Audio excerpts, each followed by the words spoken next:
ग्वालियर व्यापार मेले में 6 दुकानों में आग लग गई थी, जिसमें दुकानों का माल जलकर राख हो गया और दुकान के मालिक और व्यापारियों द्वारा धरना प्रदर्शन भी किया गया कि उनको अग्निकांड का मुआवजा दिलाया जाए। लेकिन देखने में खबर आई कि जो दुकान जली थी वह किसी और की थी और उसे चला कोई और रहा था। जबकि नियम अनुसार जब टीम गठित की गई थी तो सख्त निर्देश दिए गए थे कि जिनकी दुकान होगी वही दुकान पर बैठेंगे, पर ऐसा नहीं हुआ। उसकी दुकान का आवंटन निरस्त कर दिया जाएगा।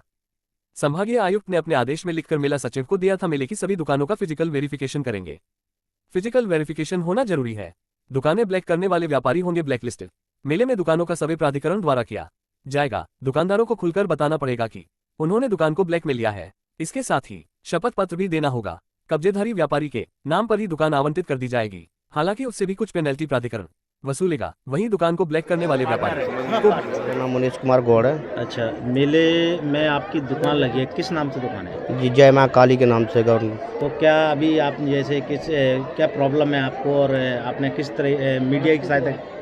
हमने सहायता मीडिया की इसलिए ली थी कि जब हमने शुरुआत में दुकानें जब ली थी तो हमें आश्वासन मिला था मैडम की तरफ से। हमने दुकान उनसे 90,000 में ली थी। क्या नाम था मैडम का? कमलेश शर्मा। अच्छा, उन्होंने बोला कि हम 20 साल से, माने 2 दुकानें उनकी, 4 दुकान बताई थी। हम 20 साल से चारों माने ब्लैक में लगाती हैं भैया, 1,20,000 में हम दुकान देते हैं। तो हमने उनसे मैडम से रिक्वेस्ट करके 90,000 में डन कर ली।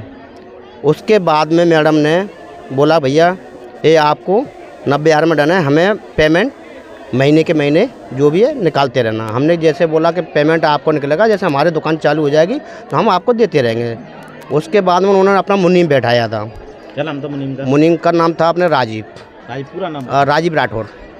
मुनीम को बैठाया। मुनीम ने बोला, माने मुनीम से बात हुई तो मुनीम बोला भैया कल मैं मैडम को लेकर आ जाऊँगा तो मैडम से आप मिलवा दूंगा मैं। मैडम भी यहीं साथ में दूसरे दिन, तो उन्होंने मैडम से मिलवाया। मैडम के सामने बात हुई तो मैडम ने बोला भैया इनको पेमेंट राजीव को ही कर दिया करो और कोई दिक्कत नहीं, ये हमारे ही आदमी हैं। ठीक है, हमने राजीव भैया को पेमेंट करते गए, दुकान चलती गई।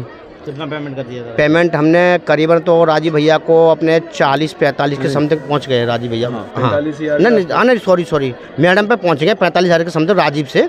वैसे पेमेंट हो गया 60,000 पहुंच चुके हैं। मैडम को भी हमने कैश दिए थे, जिसमें हमारा डायरी थी वो जल गई थी इसमें, तो हमें याद नहीं है। अब क्या प्रॉब्लम आ रही है जिस कारण आपको मीडिया? प्रॉब्लम जी आ रही है, जिस दिन आग लगी थी 11 तारीख को शाम के 4-4:30 बजे के समथिंग।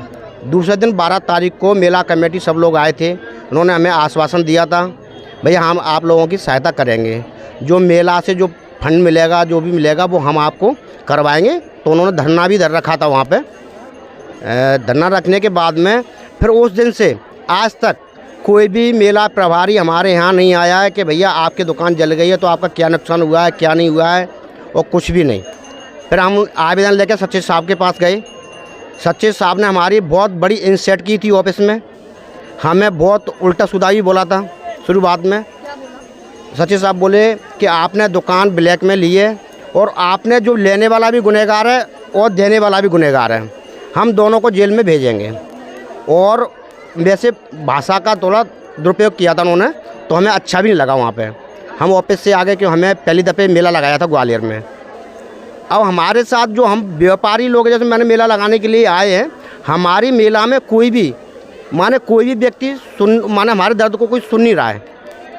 ना मेला प्रभारी सुन रहे, ना मेला जो अध्यक्ष कमेटी के बने हुए हैं वो भी नहीं सुन रहे। उस दिन हमने रिक्वेस्ट की थी कि भैया थोड़ा हमारा जो भी जला है नुकसान हुआ है, हमारा 5-7 जो भी लाख रुपए का नुकसान हुआ है, हमें थोड़ा बहुत मिल जाए तो हम अपना दोबारा से कारोबार चालू कर सकते हैं। आपने दुकान दोबारा से लगाई थी तो सचिव साहब आए थे हटवाने के लिए? जी, सचिव साहब आए थे एक दिन के लिए। एक दिन आए थे, हमारा बाहर जो टीन लग गई थी यहाँ पे।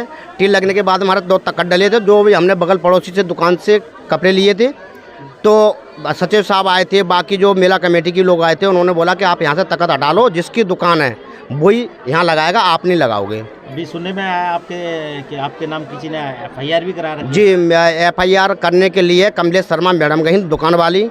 उन्होंने उससे पहले हमें धमकी भी दी मैडम ने। क्या धमकी दी थी? धमकी दी थी कि हमारा लड़का बहुत बड़ा माने व्यवसाय क्रिमिनल टाइप का, हम आपको दुकान पे जो बैठेगा हमारी पे, हम उसको गोली मरवा देंगे। इतना मैडम ने हमें धमकी देने के बाद हमें कुछ नहीं, हम तो वैसे ही बर्बाद हो गए। अरे गोली भी मार देंगे मेला में तो आज महाराज सिंधिया साहब का माने कितना नाम खराब होगा कि माने हमारे मेला में माने ऐसा व्यापारी के साथ में बर्ताव किया जा रहा है।